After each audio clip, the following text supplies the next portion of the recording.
Today is also another day, and we will be discussing about how we are going to use accessors and mutators. So we are going to change this part of the question. That is, we are supposed to use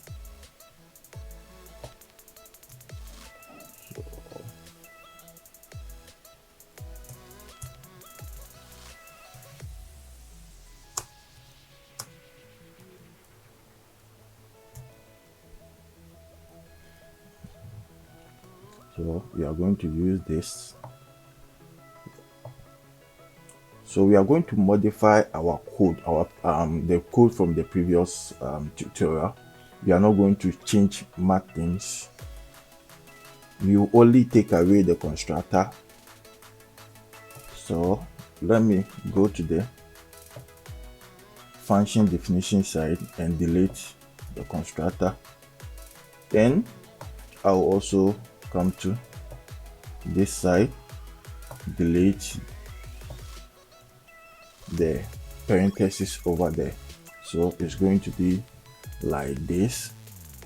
So as we discussed the other day, we always have private variables inside our code, and we have to assign values to it outside the class. So we can do it through constructor, and we can also do it through a method, two methods called accessors and mutators. So the mutator help us to assign values to it. So let me try and get the definition for the mutators and accessors.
So let's see the definition of accessor.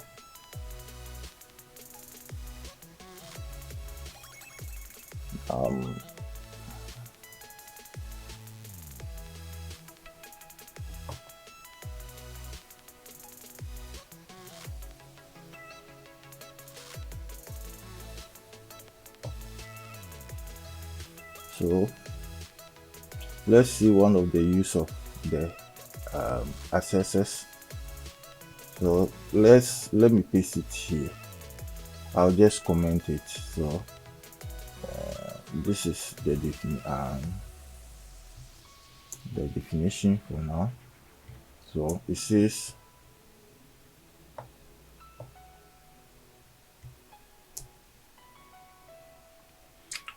accessors, they are used instead of making a class member public and changing it directly within an object.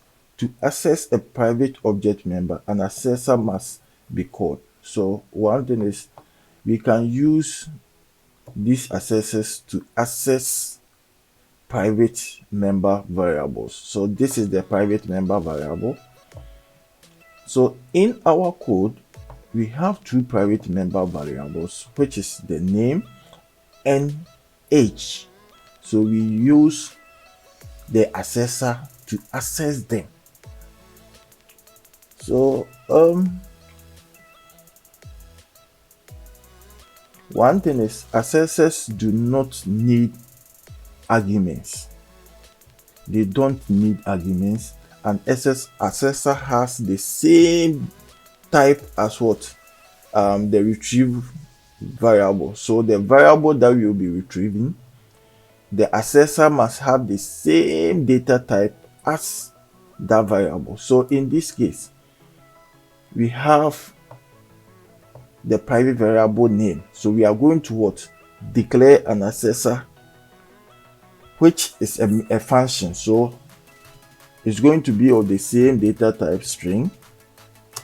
Then we move to get the name, should be get name. Then for age is going to be get age.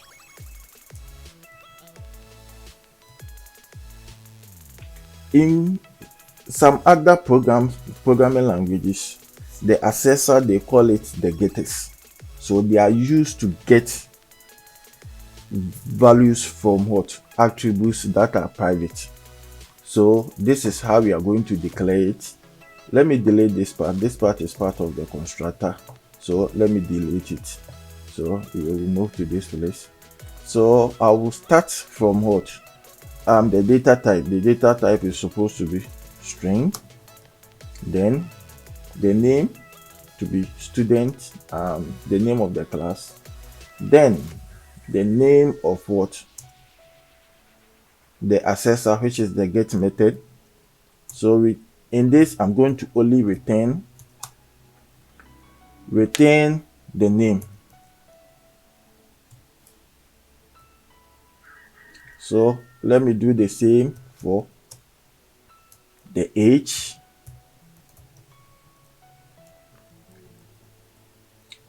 So that one is going to be get age. So I'm going to return age. So with the mutators to functions that will allow us to pass values to a private variable. So what it does is, the difference between the accessors and the mutators are, the mutators, one thing is the data type is void always, and it allows you to also pass a parameter to it. That parameter is going to hold the value that will be passed to the private variable. So let's try and define it. Set name, then void, sorry, I couldn't spell the set well, so let me spell it. So set age. So let me pass the parameter, and the parameter that you are passing should be of the same data type as the variable that you'll be assigning. So int age. So I now move to the definition of these functions. So I can use int, then void student, then I move to set name. So set name, then I'm going to pass this parameter to it, n.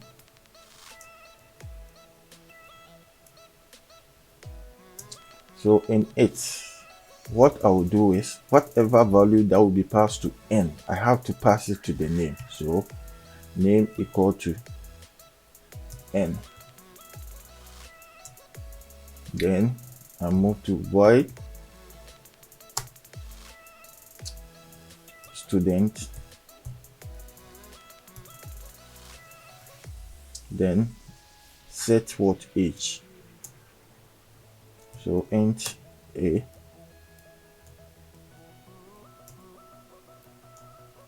so age equal to a. So these are the variables. These are the accessors and the mutators. So let's go over again. The mutators, we use void because we are not returning anything. Then we use the name of the class, that is student. Then we have what we call the set age. It can be any method name, but one thing is, in programming we want to create something that is reasonable, so we always use the set age, meaning that we want to set a value to the age. Then we have what, the parameter. So the parameter is going to be the container, the temporal container or memory space that will be used to store the value that we want to pass toward the private variable. So the A is going to receive it. Then later in the code we will swap it, or we will place it inside the container, the permanent container of called the age, which is for the private variable. So we are going to only assign A to age. The same thing when we go to the name. In the name too, we are going to use n, which is the parameter, the temporal storage container, to take the value. Then in our code we will hand it to the private container, which is the name. So this means that we can take it out. We can take a value from outside the class and pass it to the private variable. So let's go to our code in the int name. So it's going to be student dot set age, and I'm going to use 52 as we used in the previous tutorials. So student dot set name. So with the set name, let me make it the same Isaac as we used in the previous tutorial. So this is it. So let me try and run it, and let's see how it will go.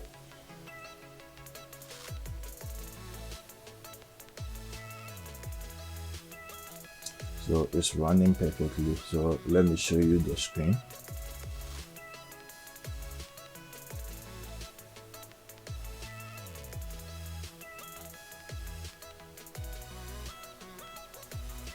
This is the output.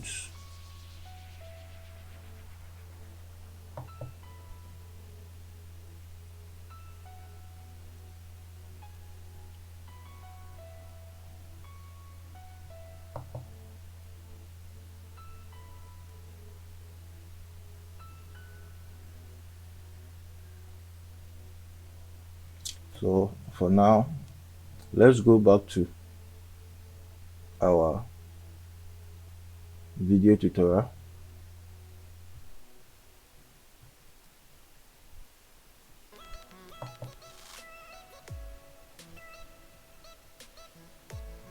So let's move back to our video tutorial. So with this, so for now we've been able to print send values into our private variables, which is the age and the name. So the next thing for us to do is, we've used the setters, so we are going to learn how to use these getters. So here in our code, because display is part of our class, we can use the private variable name.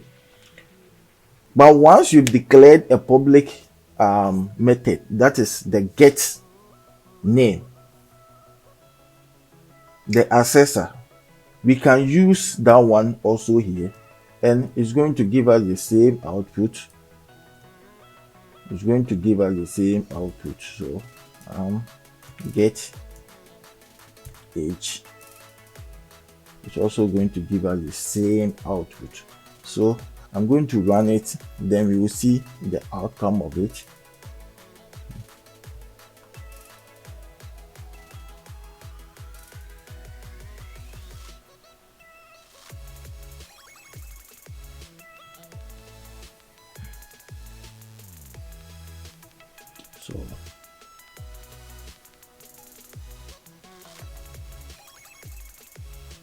So we can see that we are getting the same output. There is nothing changed. So that means that you can use the get method, and the private variable inside the class.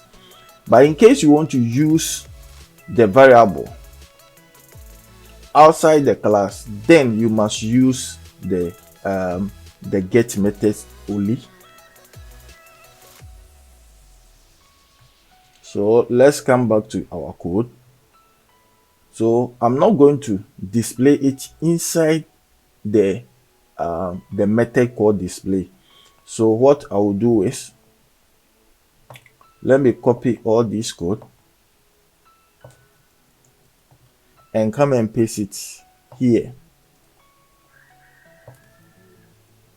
Then I will comment this code.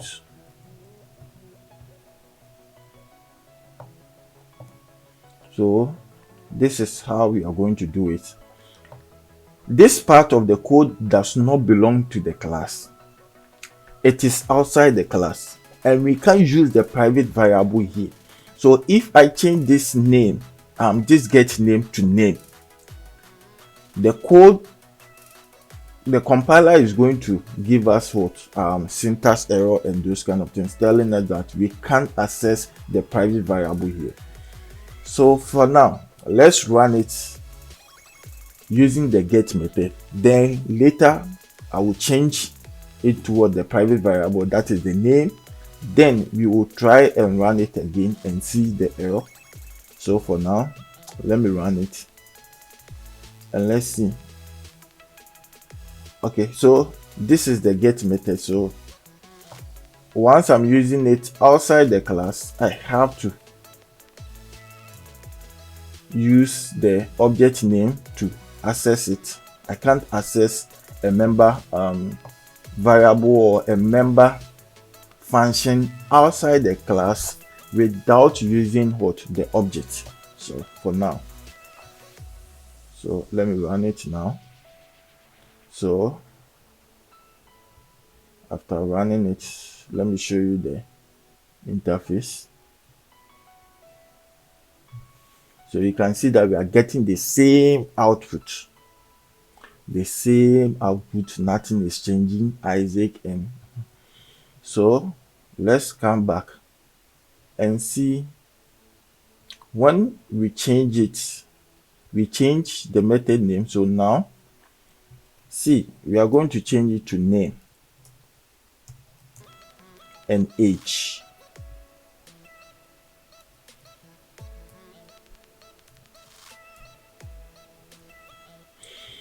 So let's run it and see. Once I run it, so it's telling us that these are private variables and can't be accessed outside the class. So this is the whole idea of reusing accessors and the mutators. So the accessors can help us to access the values of a private variable, which is in this case name and age. They are private variables, so we can access any value that is being stored in them. Then the mutators will also help us to assign values outside the class to private variables that are inside the class. So this is the syntax of the mutators. One thing is, you have to understand that mutators are not returning any data type. So when you are declaring it, you have to use the void. We use the set age. This is just method identifier. You can use any other name. But one thing is, we want to show that we are setting a value to what age. That is why we use the set age. You can use any other name. But programmers, we've all accepted this because this is really sensible. Set age. Then we are going to pass the parameter. So the parameter is going to be the temporary storage area that will store the value. Then we will hand over the value to our main private variable, that is what, the age. So when we come to the definition, the method definition, this is the method definition. We have the void, we have student being the name of the class, we have the method called the set age, then we have what, the parameter, then here we will pass what, the a to the private variable age, the same thing that we did for the name too. So this is also void, this is also the identifier, the method identifier, and this is what, the parameter. In this case it's a string because the private the data type of the private variable that we want to what, accept values and store into it is string, which is in this case is the name. So this is the method definition.